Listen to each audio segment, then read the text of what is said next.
കേരളത്തിലെ ബി.ജെ.പിയെ സംബന്ധിച്ചിടത്തോളം ക്രൈസ്തവ വിഭാഗങ്ങളിലേക്ക് കൃത്യമായ ഒരു കടന്നുകയറ്റം നടത്തിയാൽ മാത്രമേ തങ്ങൾക്ക് കേരളത്തിൻ്റെ അധികാരത്തിലേക്ക് എത്തുവാൻ സാധ്യതയുള്ളൂ എന്ന വിലയിരുത്തലുമായിട്ടാണ് അവർ 2026 നിയമസഭാ തെരഞ്ഞെടുപ്പിലേക്ക് നീങ്ങിയത്. ക്രൈസ്തവ മേഖലകളിൽ നിന്ന് സീറ്റുകൾ സമാഹരിക്കുവാൻ കഴിഞ്ഞില്ല എങ്കിൽ കൂടി കൃത്യമായി ഒരു വോട്ട് ഷെയർ അടർത്തിയെടുക്കുവാൻ സാധിച്ചു എന്ന ആത്മവിശ്വാസമാണ് ബി.ജെ.പിയുടെ സംസ്ഥാന അധ്യക്ഷനായ രാജീവ് ചന്ദ്രശേഖർ ഇപ്പോഴും വെച്ചു പുലർത്തുന്നത്. ക്രൈസ്തവ മുഖങ്ങളായി ബി.ജെ.പി പ്രധാനമായും ഉയർത്തിക്കാട്ടിയത് രണ്ട് യുവ നേതാക്കളെയായിരുന്നു, അനൂപ് ആൻ്റണിയെയും ഷോൺ ജോർജിനെയും. അനൂപ് ആൻ്റണി നേരത്തെ മുതൽ ബി.ജെ.പിയുടെ ഭാഗമായി പ്രവർത്തിച്ചു വരുന്ന നേതാവാണെങ്കിൽ ഇടതു വലതു മുന്നണികളിലും സ്വതന്ത്ര പരിവേഷത്തിലും രാഷ്ട്രീയം പയറ്റിയ ശേഷമാണ് ഷോൺ ജോർജ് ഇപ്പോൾ ബി.ജെ.പി പാളയത്തിലേക്ക് എത്തിച്ചേർന്നിരിക്കുന്നത്. അനൂപ് ആൻ്റണി നിലവിൽ ബി.ജെ.പിയുടെ സംസ്ഥാന ജനറൽ സെക്രട്ടറിയാണ്. ഷോൺ ജോർജ് ആവട്ടെ ബി.ജെ.പിയുടെ സംസ്ഥാന ഉപാധ്യക്ഷനുമാണ്. എന്നാൽ ക്രൈസ്തവ മുഖങ്ങളായി ബി.ജെ.പി ഉയർത്തിക്കൊണ്ടുവരുന്ന ഈ രണ്ട് നേതാക്കൾ തമ്മിലുള്ള ശീതയുദ്ധം ഇപ്പോൾ ഒരു പൊട്ടിത്തെറിയിലേക്ക് എത്തിയിരിക്കുന്നു എന്നാണ് ബി.ജെ.പിക്കുള്ളിൽ നിന്ന് പുറത്തുവരുന്ന സൂചനകൾ വ്യക്തമാക്കുന്നത്. ഈ പൊട്ടിത്തെറിയുടെ വിശദാംശങ്ങളിലേക്ക് കടക്കുന്നതിന് മുന്നോടിയായി പ്രിയപ്പെട്ട പ്രേക്ഷകർ, കേരള സ്പീക്സിൻ്റെ യൂട്യൂബ് ചാനൽ സബ്സ്ക്രൈബ് ചെയ്ത് ഞങ്ങൾക്കുള്ള പിന്തുണ ഇനിയും തുടരണം എന്നുകൂടി അഭ്യർത്ഥിക്കുകയാണ്. അനൂപ് ആൻ്റണിയും ഷോൺ ജോർജും 2026 നിയമസഭാ തെരഞ്ഞെടുപ്പിൽ രാജീവ് ചന്ദ്രശേഖർ ഹാൻഡ് പിക്ക് ചെയ്ത സ്ഥാനാർത്ഥികളാണ്. ഈ രണ്ടുപേരെയും ഇടതും വലത്തും നിർത്തിക്കൊണ്ടാണ് ബി.ജെ.പിയുടെ സംസ്ഥാന അധ്യക്ഷൻ എന്ന നിലയിൽ രാജീവ് ചന്ദ്രശേഖർ ഇതുവരെയും പ്രവർത്തിച്ചും പോന്നിരുന്നത്. ഇത് ബി.ജെ.പിയിലെ മറ്റു വിഭാഗങ്ങൾക്കിടയിൽ കൃത്യമായ എതിർപ്പ് അദ്ദേഹത്തോട് ഉണ്ടാവുന്നതിനും കാരണമായിരുന്നു. 2026 നിയമസഭാ തെരഞ്ഞെടുപ്പിൽ എവരെയും അമ്പരപ്പിച്ചുകൊണ്ട് അത്ഭുതകരമായ മുന്നേറ്റമാണ് തിരുവല്ല നിയോജക മണ്ഡലത്തിൽ അനൂപ് ആൻ്റണി നടത്തിയത്. സിറ്റിംഗ് എം.എൽ.എ ആയിട്ടുള്ള മാത്യു ടി തോമസിനെ 3ാം സ്ഥാനത്തേക്ക് പിന്തള്ളിക്കൊണ്ട് 2ാം സ്ഥാനത്തെത്തുവാനും ഈ പോരാട്ടത്തിൽ അനൂപ് ആൻ്റണിക്ക് സാധിച്ചു.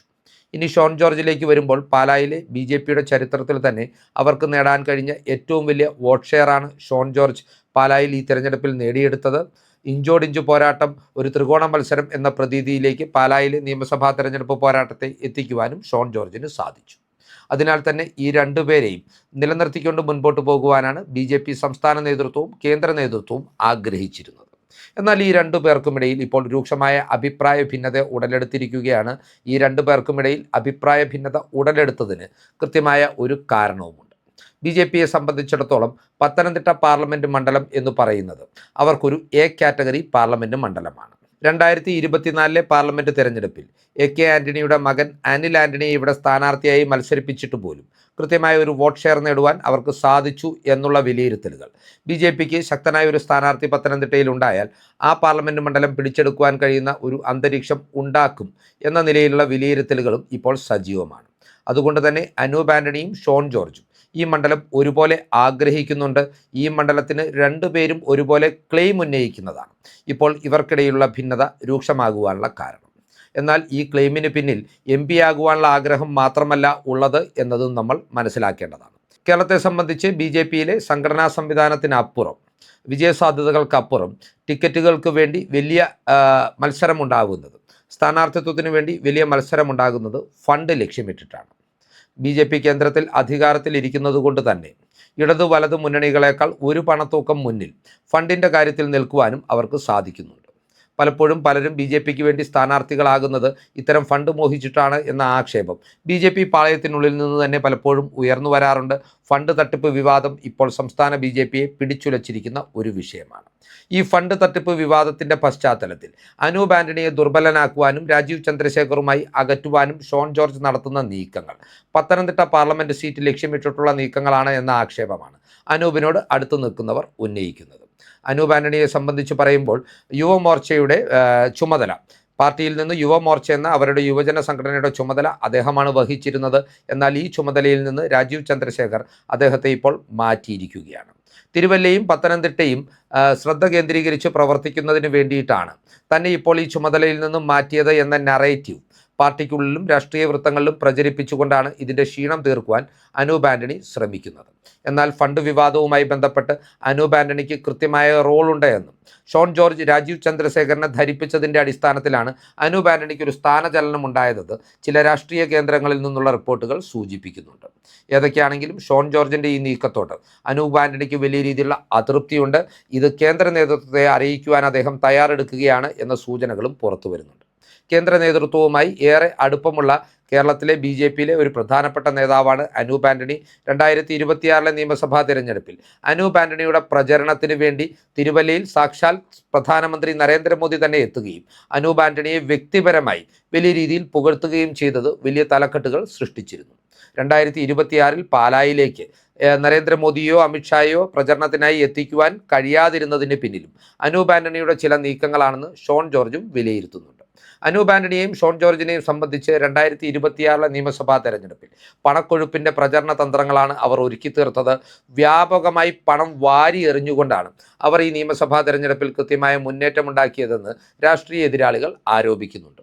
വ്യാപകമായി പണം ചെലവഴിച്ചിട്ട് പോലും ഇരുവരുടെയും കീശയിലേക്ക് ഫണ്ട് എന്ന നിലയിലെത്തിയ പണത്തിന്റെ വലിയൊരു ഭാഗം ഒഴുകിപ്പോയി എന്നും BJPക്കുള്ളിൽ നിന്ന് തന്നെ ആരോപണങ്ങൾ ഉയർന്നിട്ടുമുണ്ട്.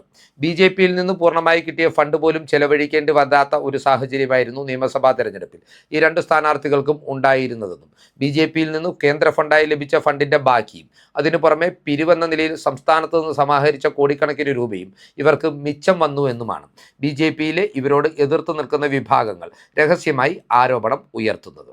ഇപ്പോൾ A കാറ്റഗറി മണ്ഡലമായി ഉയർത്തിക്കാട്ടുന്ന പത്തനംതിട്ട സീറ്റിലേക്ക് ഇരുവരും കണ്ണെറിയുന്നതിന് പിന്നിലും മറ്റൊരു ലക്ഷ്യവുമില്ല എന്ന് തന്നെയാണ് BJPയിൽ ഇവരോട് കൃത്യമായ എതിർപ്പുള്ള കേന്ദ്രങ്ങൾ ചൂണ്ടിക്കാട്ടുന്നത്. പത്തനംതിട്ട പോലൊരു പാർലമെന്റ് സീറ്റിൽ ഒരു സ്ഥാനാർത്ഥിയെ മത്സരത്തിനായി നിയോഗിച്ചാൽ BJP കേന്ദ്ര നേതൃത്വം ഈ ഒരു സാഹചര്യത്തിൽ ഒരു 20 കോടി രൂപ വരെ അവർക്ക് ഫണ്ടായി അനുവദിക്കുമെന്നും ഈ പൈസയിൽ 1/4 മാത്രം ചെലവഴിച്ചുകൊണ്ട് ബാക്കി തുക കീശയിലാക്കുവാനുള്ള രണ്ടുപേരുടെയും ആക്രാന്ത രാഷ്ട്രീയത്തിൻ്റെ ഭാഗമാണ് ഇപ്പോൾ ഉയർന്നിരിക്കുന്ന ഈ പോർവിളികളും അഭിപ്രായ ഭിന്നതയും എന്ന റിപ്പോർട്ടുകളാണ് ഇപ്പോൾ രാഷ്ട്രീയ വൃത്തങ്ങൾ വ്യാപകമായി ചർച്ച ചെയ്യുന്നത്. ഏതൊക്കെയാണെങ്കിലും ഇവിടെ ധർമ്മസങ്കടത്തിലാകുന്നത് രാജീവ് ചന്ദ്രശേഖർ തന്നെയാണ്. കാരണം അദ്ദേഹത്തെ സംബന്ധിച്ചിടത്തോളം BJPക്കുള്ളിൽ V മുരളീധരൻ വിഭാഗവും അതുപോലെ തന്നെ കൃഷ്ണദാസ് വിഭാഗവും അദ്ദേഹത്തിനെതിരെ കടുത്ത നിലപാടുകളുമായി മുന്നോട്ട് പോകുകയാണ്. അതിനിടയിലാണ് തൻ്റെ വിശ്വസ്തരായ രണ്ടു പേർ തമ്മിൽ ഇപ്പോൾ ശക്തമായ അഭിപ്രായ ഭിന്നത ഉയർന്നു വന്നിരിക്കുന്നതും അവർ പരസ്പരം കരുക്കൾ നീക്കി തുടങ്ങിയിരിക്കുന്നതും. ഈ രാഷ്ട്രീയ സാഹചര്യങ്ങൾ പരസ്പരം പോരടിക്കുന്ന ഷോൺ ജോർജിനും അനൂപ് ആന്റണിക്കും പത്തനംതിട്ട പാർലമെന്റ് സീറ്റ് കിട്ടുവാനുള്ള സാധ്യതകൾ ഇല്ലാതാക്കും എന്ന വിലയിരുത്തലും പുറത്തു വരുന്നുണ്ട്. BJP സംസ്ഥാന ഘടകം പയറ്റിപ്പോരുന്ന ക്രിസ്ത്യൻ ഔട്ട്റീച്ച് തന്ത്രം ഫലപ്രദമാവില്ല എന്നും ആത്യന്തികമായി ലോങ് ടേമിൽ പാർട്ടിക്ക് ഇത് ഗുണമാവില്ല എന്നും വിലയിരുത്തുന്ന വലിയൊരു വിഭാഗവും പാർട്ടിക്കുള്ളിലും RSSനുള്ളിലുമുണ്ട്. ഹിന്ദുത്വ അജണ്ട മുറുകെ പിടിച്ച് മുന്നോട്ട് പോകണം എന്ന നിർദ്ദേശമാണ് അവർ മുന്നോട്ട് വെക്കുന്നത്. ഈ ഒരു അജണ്ടയുടെയും താല്പര്യത്തിൻ്റെയും ഭാഗമായി തന്നെയാണ് ക്രിസ്ത്യൻ ഔട്ട്റീച്ച് ഗുണം ചെയ്തില്ല എന്ന പരസ്യ പ്രതികരണവുമായി കേരള സംസ്ഥാനത്തിൻ്റെ മുൻ DGP ആയിട്ടുള്ള TP സെൻകുമാർ പരസ്യ പ്രതികരണവുമായി രംഗത്തെത്തിയത്. അതുകൊണ്ട് തന്നെ അയ്യപ്പൻ്റെ ഇരിപ്പിടമെന്ന നിലയിൽ ശബരിമല ഉൾപ്പെടുന്ന മണ്ഡലമെന്ന നിലയിൽ 2029 പാർലമെൻറ്റ് തിരഞ്ഞെടുപ്പിൽ പത്തനംതിട്ട പാർലമെൻറ്റ് സീറ്റിൽ നിന്ന് ഒരു ഹിന്ദു സ്ഥാനാർത്ഥിയെ തന്നെ മത്സരിപ്പിക്കണം എന്ന ആവശ്യമാണ് RSSും ഈ സമാന ചിന്താഗതിയുള്ള BJP നേതാക്കളും പാർട്ടിക്കുള്ളിൽ ഇപ്പോൾ ഉയർത്തിവിട്ടിരിക്കുന്നത്. കുമ്മനം രാജശേഖരനെയോ അല്ലെങ്കിൽ അല്പം കൂടി ചെറുപ്പക്കാരനായിട്ടുള്ള BJPയുടെ ഒരു യുവമുഖത്തെയോ പത്തനംതിട്ടയിൽ അവതരിപ്പിച്ചാൽ ഈ രണ്ട് സ്ഥാനാർത്ഥികളെക്കാളും വിജയസാധ്യതയുണ്ട് എന്ന അവകാശവാദവും ഇവർ ഇവിടെ നിരത്തുന്നുണ്ട്. ഏതൊക്കെയാണെങ്കിലും പത്തനംതിട്ട പാർലമെൻറ്റ് സീറ്റിനെ ചൊല്ലി BJPയിലെ ക്രൈസ്തവ നേതാക്കൾക്കിടയിൽ ശക്തമായ അഭിപ്രായ ഭിന്നതയാണ് ഇപ്പോൾ ഉയർന്നു വന്നിരിക്കുന്നത്. ഇവിടെ അനൂപ് ആന്റണിയെ സംബന്ധിച്ചിടത്തോളം BJP കേന്ദ്ര നേതൃത്വത്തിൻ്റെ പരിരക്ഷ അദ്ദേഹത്തിന് ഉണ്ടാകുമെന്നാണ് വിലയിരുത്തപ്പെടുന്നത്. താൽക്കാലികമായി രാജീവ് ചന്ദ്രശേഖർ ഷോൺ ജോർജിനെ പിന്തുണയ്ക്കുന്നുണ്ട് എങ്കിൽ കൂടിയും ഒരു ഘട്ടത്തിൽ കേന്ദ്ര നേതൃത്വത്തിൻ്റെ നിർദ്ദേശം അനുസരിച്ച് അദ്ദേഹത്തെ കൈവിടുവാൻ രാജീവ് ചന്ദ്രശേഖറും നിർബന്ധിതമാകുമെന്നും അനൂപ് ആന്റണിയോട് അടുത്ത വൃത്തങ്ങൾ ചൂണ്ടിക്കാട്ടുന്നുണ്ട്. അതുപോലെ തന്നെ രണ്ടുപേരുടെയും രാഷ്ട്രീയ പ്രവർത്തന ശൈലിയിലുള്ള സ്വീകാര്യതയെക്കുറിച്ചും ഈ ഇരു വിഭാഗങ്ങളും കൃത്യമായ അഭിപ്രായ പ്രകടനം നടത്തുന്നുണ്ട്.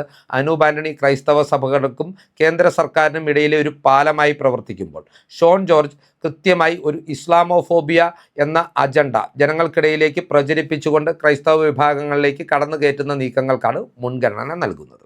ഏതൊക്കെയാണെങ്കിലും രണ്ടുപേരും തന്ത്രങ്ങളുടെ കാര്യത്തിൽ മോശക്കാരല്ല, പോരാട്ട വീര്യത്തിൻ്റെ കാര്യത്തിൽ മോശക്കാരല്ല, ജനങ്ങൾക്കിടയിലുള്ള സ്വീകാര്യതയുടെ കാര്യത്തിലും തെരഞ്ഞെടുപ്പ് ഫലങ്ങളെ അടിസ്ഥാനമാക്കി അവർ മോശക്കാരാണ് എന്ന് വിലയിരുത്തുവാൻ കഴിയില്ല.